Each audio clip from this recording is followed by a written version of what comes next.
সরস্বতী পুজোর প্যান্ডেলের মধ্যে এবার পুলিশ ডেকে অভিজ্ঞান দত্তর মুখোশ খুলে দিল কম্পাসে। বন্ধুরা, এমনটা হতে চলেছে আজকের পর্বে।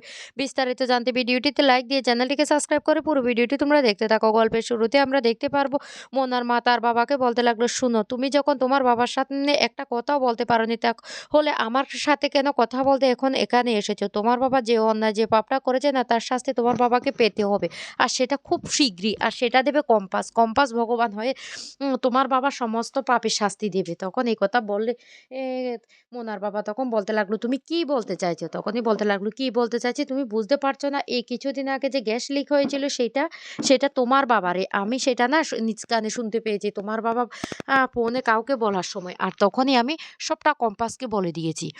এদিকে কম্পাস ফোন করে আর বলতে লাগলো, "কাকিমা, তুমি আমাকে এত রাতে কেন ফোন করেছো?" তখনই মোনার মা বলতে লাগলো, "শুন, অভিজ্ঞান বাবুকে তুই শাস্তি দিবি, শাস্তি দিবি। উনারা না আমার সাথে তোর কাকাবাবু ডিভোর্স করানোর জন্য উঠে পড়ে লেগেছে।" আর তখনই অভিজ্ঞান দত্ত মোবাইলটা কেড়ে নিয়ে বলতে লাগলো, "এই, অভিজ্ঞান দত্ত না পাহাড়ের মতো মানুষ, ওর কিচ্ছু করতে পারবি না।" কম্পাস তখন বলতে লাগলো, "পাহাড়ের মতো মানুষকে কিভাবে সমুদ্রের তলে নিয়ে যেতে হয় সেটা আমি বেশ ভালো করে জানি।"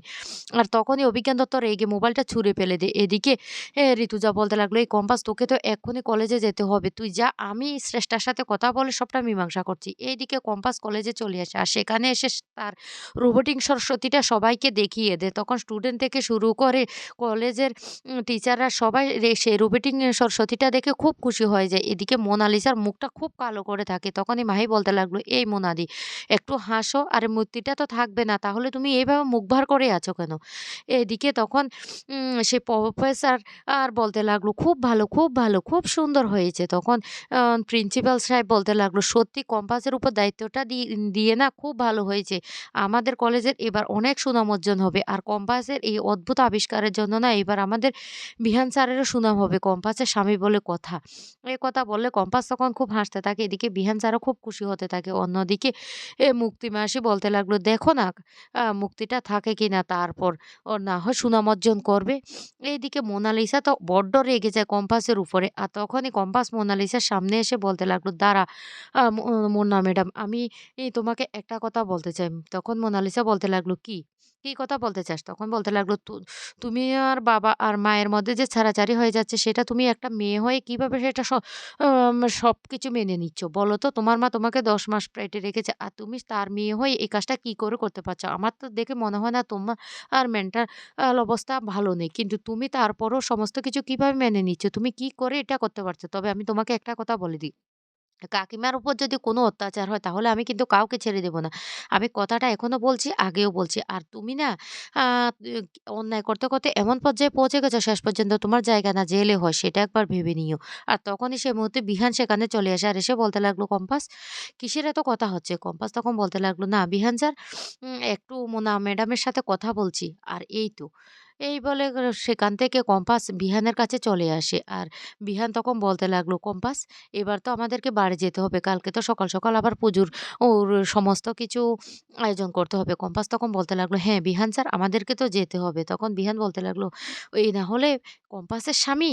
তখনই কম্পাস খুব হাসতে থাকে। তারপরে পুজোর প্যান্ডেলের সমস্ত কিছু আবার জায়গা মতো ঠিকঠাকভাবে রেখে বিহান আর কম্পাস বাড়ি চলে যায়। আর ওরা যাওয়ার সাথে, সাথে সেই সবুজ পোশাক পরে মোনা, মাহিরা চলে আসে সেখানে পুজো প্যান্ডেলের এখানে। আর এসে বলতে লাগলো, "আমাদেরকে না এখান থেকে মূর্তিটা সরিয়ে ফেলতে হবে। তবে কিভাবে কি করতে হয় সেটা তো আমরা জানি না। মোনা, তুই কি জানিস?" মোনালিসা তখন বলতে লাগলো, "আরে সবটা আমাদেরকে খুঁজে, খুঁজে দেখতে হবে।"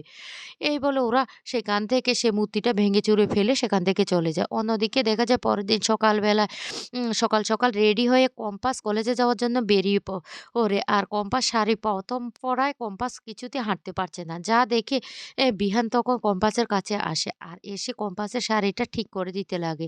আর কম্পাস তখন খুব খুশি হয়ে যায়। এদিকে কম্পাসের ফ্রেন্ডরাও সেটা দেখে খুব খুশি হয় আর বলতে লাগলো, "বিহান স্যার না খুব ভালো।"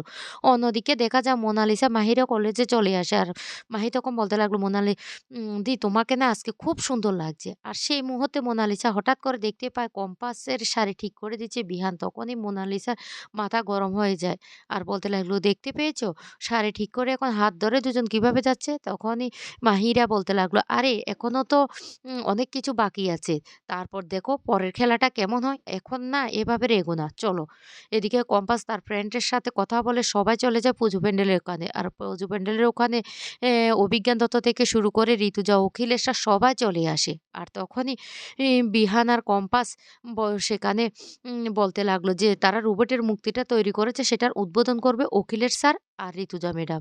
এর আগে উদ্বোধনী নৃত্যটা কম্পাস যে বড় বৌমা সহ সৃষ্টিকারা করে। তখন সবাই খুব খুশি হয়ে যায়। তারপরে ওদেরকে উদ্বোধন করার কথা বললে তখন অখিলেশ বাবু আর ঋতুজা গিয়ে ফিতা কেটে যেই মুহূর্তে উদ্বোধনটা করতে যাবে সেই মুহূর্তে দেখতে পায় প্যান্ডেল ফাঁকা। সেখানে কোনো মূর্তি নেই। এটা দেখে তো রীতিমতো সবাই চমকে যায়। সবাই তখন বলাবলি করতে থাকে, "কি হয়েছে?" কম্পাস তখন ভাবতেই পারে না কি হয়েছে, কিভাবে মূর্তিটা সেখানে ভেঙে পড়ে আছে। তখনই হঠাৎ করে মোনালিসা বলতে লাগলো, "যান্ত্রিক গন্ডগোলের কারণে নাকি এটা হয়েছে।" তখন মোনালিসা বলতে লাগলো, "আমি এটা বিশ্বাস করি না। এটা যদি হওয়ার হতো তাহলে তো এটা রাত্রেই হতো।" তখন প্রিন্সিপাল সাহেব বলতে লাগলো, "হয়তো কোথাও গন্ডগোল হয়েছে কম্পাসের কাজের ভিতরে।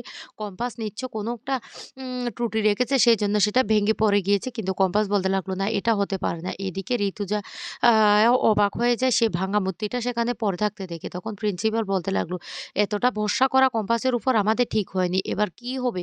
এত লোকজনকে আমরা এবছর নিমন্ত্রণ করেছি। সবাই কি এখান থেকে ফিরে যাবে?" অন্যদিকে মোনালিসারা কিভাবে সে গানের সে ভিডিওটা রিমুভ করেছিল সেটা নিয়ে ভাবতে থাকে আর হাসতে থাকে আর বলতে লাগলো, "দেখো কম্পাস এবার কিচ্ছুটি করতে পারবে না।" তখন মুক্তি বলতে লাগলো, "হ্যাঁ, হ্যাঁ আমাদেরও না উচিত হয়নি কম্পাসের উপর এতটা ভরসা করা। একবার যেহেতু কাজে ব্যাঘাত ঘটেছে তারপরেও ওর উপর আমরা কি করে যে ভরসা করতে পারলাম?" তখন অখিলেশবাবু বলতে লাগলো, "হ্যাঁ, আমি কম্পাসকে দায়িত্বটা দিয়েছি কিন্তু ও যে এতটা ছোট মানুষ সেটা আমি বুঝতে পারিনি।" এদিকে সিসিটিভি ফুটেজটাকে দেখে সবাই বুঝতে পারে যে সেখানে কেউ আসেনি। কিন্তু কম্পাস তারপরও বলতে লাগলো, "কেউ টেকনিক বুদ্ধি খাটিয়ে এই মূর্তিটা নষ্ট করেছে।" তখন সবাই রীতিমতো হতভম্ব হয়ে যায় কিভাবে পুজোটা হবে? পুজো নিয়ে কি করবে? কোথায় এখন মূর্তি পাবে? কম্পাস তখন বলতে লাগলো, "আপনারা কি ভেবেছেন? কম্পাসকে এতটা বোকা ভেবেছেন? কম্পাস না সবসময় যেকোনো কিছু তৈরি করার আগে পরবর্তীতে কি হবে সেটা ভেবে রাখে।" তখন অবাক হয়ে যায় রীতিমতো সবাই। এদিকে বিহান খুব খুশি হয়ে যায়। কম্পাস তখন বলতে লাগলো, "আমি জানি মূর্তিটা নষ্ট করে দেবে। আর সেটা শত পাহারা দিলেও সেটা নষ্ট হয়ে যাবে। তাই সেইজন্য আমি আরেকটা রোবটের সরস্বতী মূর্তি আগে থেকে বানিয়ে রেখে দিয়েছিলাম।" তারপরে সে রোবটের মূর্তিটা সেখানে নিয়ে আসে। তখন তো সবাই খুব খুশি হয়ে যায়। এদিকে মিডিয়ার লোকজন থেকে শুরু করে সবাই সে রোবটের মূর্তি নিয়ে চারিদিকে ছড়িয়ে দেয়। তাদের সেই জল্পনা কল্পনার অবসান ঘটিয়ে কম্পাস কিভাবে রোবটের মূর্তিটা তৈরি করেছে। অন্যদিকে দেখা যায় অভিজ্ঞান দত্তরা তখন অবাক হয়ে যায়। এদিকে কম্পাস পুজো শেষ হয়ে গেলে কাপল ডান্স করতে থাকে কিন্তু মোনালিসার কিছুই সেটা ভালো লাগে না। তারপরে সেই মুহূর্তে সেখানে চলে আসে পুজো মণ্ডপে পুলিশ। পুলিশ দেখে রীতিমতো সবাই ভয় পেয়ে যায়।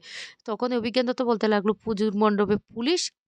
ঋতুজা তখন বলতে লাগলো, "কি ব্যাপার? পুজো মণ্ডপে পুলিশ কেন এসেছে?" কম্পাস তখন বলতে লাগলো, "মা আপনি সেটা অবশ্যই জানেন। এই যে গ্যাস লিকটা হয়েছিল সেটা অভিজ্ঞান দত্তেরই ফ্যাক্টরি। আর অভিজ্ঞান দত্তেরই সেই ফ্যাক্টরি থেকে গ্যাস লিক হয়ে এতগুলো মানুষ অসুস্থ হয়েছে। তার প্রমাণ আমার হাতে আছে। নিয়ে যান পুলিশ অফিসে।"